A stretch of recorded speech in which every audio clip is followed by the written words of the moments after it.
Hi, my dragons. So here we are, the wonderful world of COVID.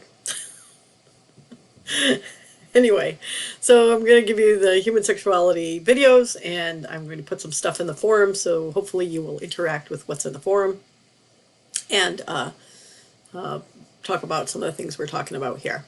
So we are finishing our discussion on attraction and love. Last time we left off at excuse me, different discussions about the different types of love. And we talked about storge, which was loving attachment, deep friendship, and it was non-sexual. Then agape, which is selfless giving, that you give to other people, community service, that kind of thing, giving to others. Love for other people, like your fellow human beings, your fellow man. Philia, friendship, and then eros, passion. I do want to talk about agape again for a minute. I said it was only for humans, but you can have selfless giving of yourself toward any kind of cause, for animals as well. So not just humans, for that one as well. We talked about romantic love. What constitutes romance? Well, in our culture, we have different definitions about what is romantic. And sometimes we confuse lust and love. But love is enduring. Love is something that will last for a very long time. And women tend to, the research shows that women tend to equate love with sexual activity, whereas men don't look at sexual drives and sexual urges as love as frequently as women do. Now that has changed over the years. Women are becoming more and more like the attitude of men, making a big differentiation between sexual activity and love, but they're still more likely to do that than men. But when we talk about love in terms of a relationship, that's usually for marriage. We don't think about marriage as a contract, even though legally it is a contract. And in different countries, historically, we have seen marriages that were arranged because of property. Okay, so like the King of France is marrying, his son is marrying the daughter of the Queen of Spain because they want to have some sort of commonality, and it's all about property and all about allies in terms of economic trade or military or something like that. And we're less likely to do things in terms of a contract. And we view marriage, even though our divorce rate is very high, we view it as something that is based on love. And so that's been the American way. But, it doesn't stay that way. Romantic love, even though it lasts, it's intended to last a very long time as a foundation for a marriage, may have ups and downs and things like that. So there you go. You have to separate, what is it that you're talking about when you decide to get married? Are you talking about lust? Are you talking about long-term planning? Talking about short-term planning? Is it really and truly the true love, the soulmate that we're all thinking about?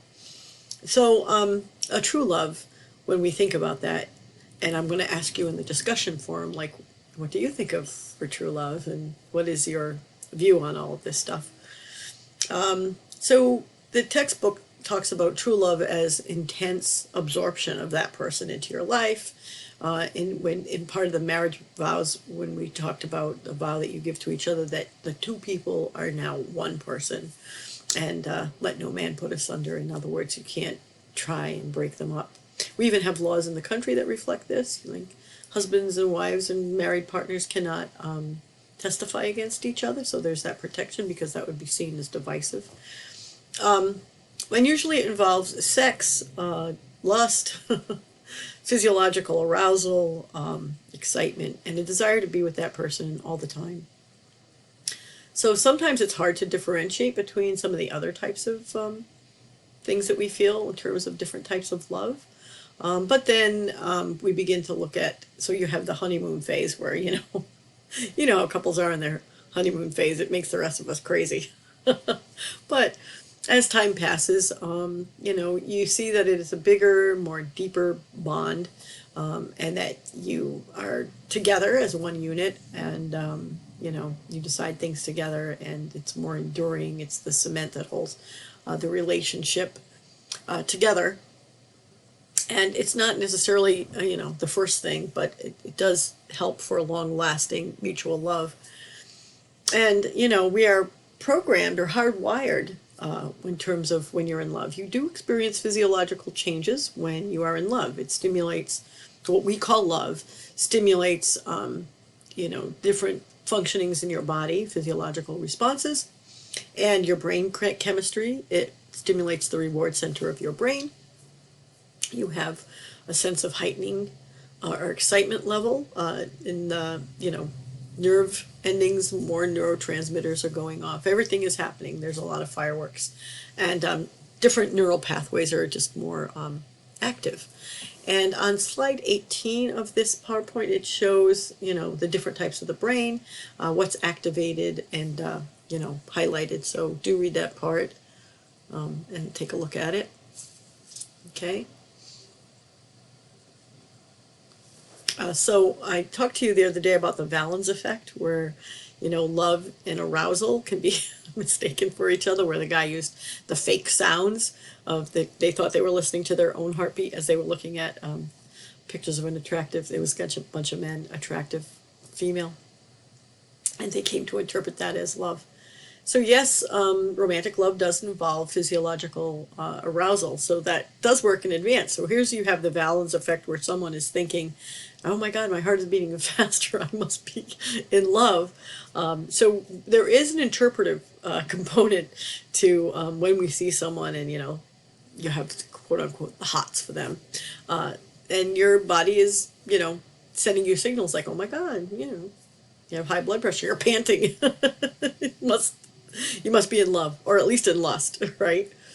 And we do have a lot of cultural things that we do in social media, TV, music, right? All of these things that kind of idealizes romantic love. And, you know, if you've ever been to a wedding, a lot of people meet at weddings because it sets the stage for romance, and, you know, then they fall in love, and it's because of that. Also, research has shown that if you're in a high arousal situation and you meet someone, you carry that over into a relationship, and you are likely to fall in love too. So there have been many people who have been in really high arousal situations, whether that's a romantic setting or a fearful setting, like, you know, oh my God, I almost got killed and that person was there, so now, you know, we're bonded by something. So there's a lot of interpretive type of things that are going on when you meet someone that you may associate with love, and it's just an increased arousal, whether it's fear or anger or whatever it is. How many times in a movie you see a couple fighting, and then they end up kissing, and it turns from fighting to love. That would be an example of this sort of, you know, physiological interpretation. So it's kind of interesting that you know, we've seen that in movies all the time. So we talked about the different types of styles of love, like romantic love, game playing, which is ludus, friendship, logical love, possessive, and selfless love, which was agape, and we talked about that sort of thing.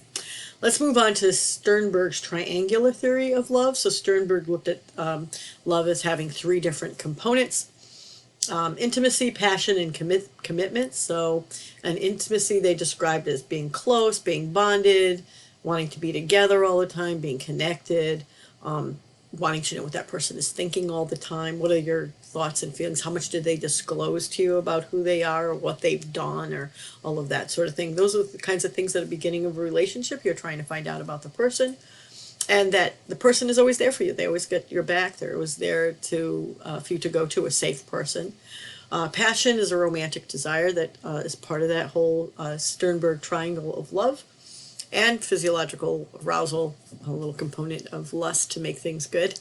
And then commitment, an idea that, you know, this is the person for me, and we want to stay committed, we want to stay there for the long term, and that we're going to make this a life partnership or a long-term partnership, and endure hardships together. So on slide 24, there's an example of how all those things are defined in Sternberg's model. Makes a nice essay question for an exam. Hint. And then there's compatibility, incompatibility. looking at those things together in Sternberg's theory. That's on slide 25. So do take a look at that, okay? And their different types of love are non-love. All the components of love are absent or liking. There's intimacy, passion, and commitment are absent. Intimacy is present. And you do have a friendship love, and then infatuation, which we say, oh, love at first sight. Passion is present, and intimacy and commitment are absent. So those are what we would call, as researchers, the permutations, combinations and permutations of Sternberg's triangular theory of love. Okay? Other things that they talk about is being empty, like it's a commitment, but no passion, no intimacy, characteristics of the relationship, becoming stagnant. Romantic commitment is absent, but you do like the romance part of it.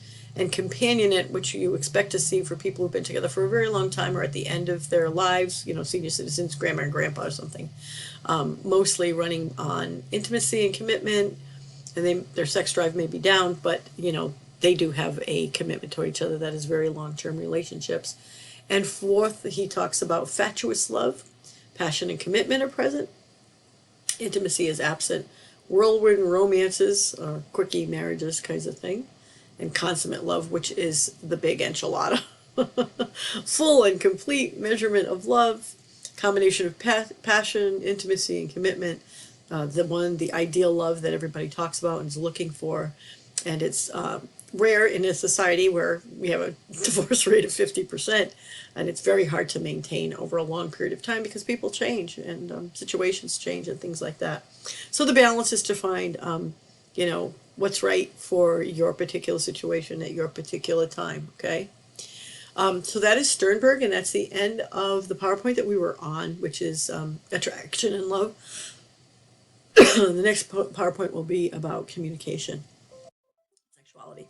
So I will see you in that one.